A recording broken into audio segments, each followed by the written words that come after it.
มาเด้อพี่น้องกินข้าวน้ำกันต้มไก่แซ่บ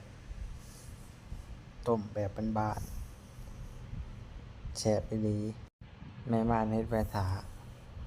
เลิกงานมาฮอดหอกอาบน้ำกินข้าวมาเด้อพี่น้องแซ่บหลายพี่อ้ายว่า